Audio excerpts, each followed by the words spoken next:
ఇక ఆర్టీసీ కార్మికులకు కాంగ్రెస్ సర్కారు మరోసారి మొండి చేయి చూపింది. తమ డిమాండ్ల పరిష్కారం కోసం గత కొద్ది నెలలుగా పోరు చేస్తున్న ఆర్టీసీ ఎంప్లాయీస్ కు మళ్లీ నిరాశ మిగిలింది.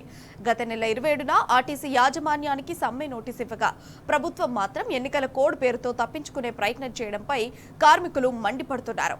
యాజమాన్యం ప్రభుత్వం కుమ్మక్క ఎన్ని జిమ్మిక్కులు చేసినా సమ్మె ఆగదని ఆర్టీసీ జేఏసీ నాయకులు హెచ్చరిస్తున్నారు.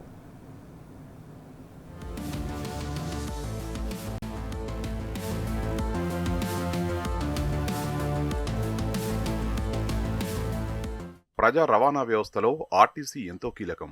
అలాంటి ఆర్టీసీని కనుమరుగు చేసేందుకు రాష్ట్ర ప్రభుత్వం కుట్ర చేస్తుందనే అనుమానాలు వ్యక్తమవుతున్నాయి. ఎందుకంటే ఆర్టీసీ కార్మికుల గోస సర్కారుకు పట్టడం లేదు. గత కొద్ది నెలలుగా ఎలక్ట్రిక్ బస్సుల పేరుతో సంస్థలో ప్రైవేటు బస్సుల సంఖ్య పెరుగుతోంది. దీంతో ఆర్టీసీ మనుగడకు ప్రమాదం పొంచి ఉందని పసిగట్టిన కార్మికులు పోరుకు సిద్ధమయ్యారు. యాజమాన్యం ప్రభుత్వ తీరును నిరసిస్తూ పోరుబాట పట్టారు. జేఏసీ 21 డిమాండ్లతో ఆర్టీసీ యాజమాన్యానికి సమ్మె నోటీసు ఇచ్చింది. ఈ నెల 9 వరకు డెడ్ లైన్ విధించగా ఈ నెల 7న చర్చలకు రావాలని ఆర్టీసీ జేఏసీకి ఆహ్వానం వచ్చింది. అయితే ఎన్నికల కోడ్ చెప్పి ఆర్టీసీ నుంచి ఎవ్వరూ చర్చలకు హాజరు కాకపోవడంపై ఉద్యోగుల్లో అనుమానాలు రేకెత్తిస్తున్నాయి. ప్రజలను మోసం చేసినట్లుగానే తమను మోసం చేస్తే చూస్తూ ఊరుకునే ప్రసక్తి లేదని హెచ్చరిస్తున్నారు ఆర్టీసీ జేఏసీ నేతలు.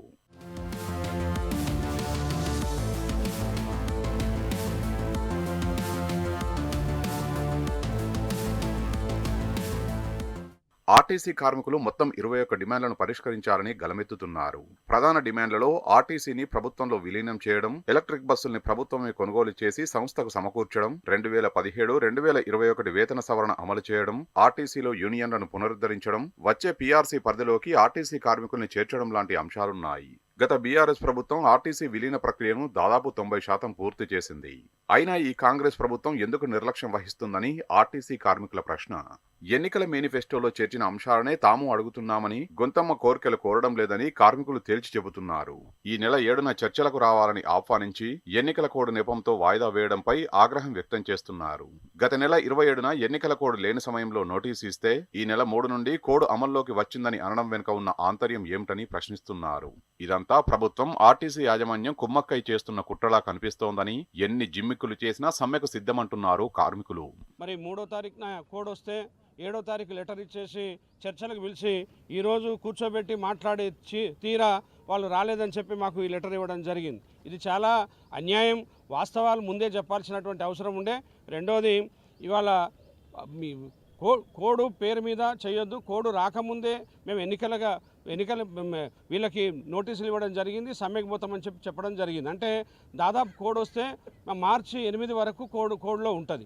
మార్చి 8 అంటే ఆ మార్చి 7కే మా వ్యాలిడిటీ అయిపోయే పరిస్థితి వస్తుంది. కాబట్టి మళ్ళీ మేము ఎక్సీడ్ చేసుకోవడానికి అవకాశం ఉంది. తర్వాత ఎన్ని జిమ్మిక్కులు చేసినా ప్రభుత్వం యాజమాన్యం సమ్మె ఆగదు.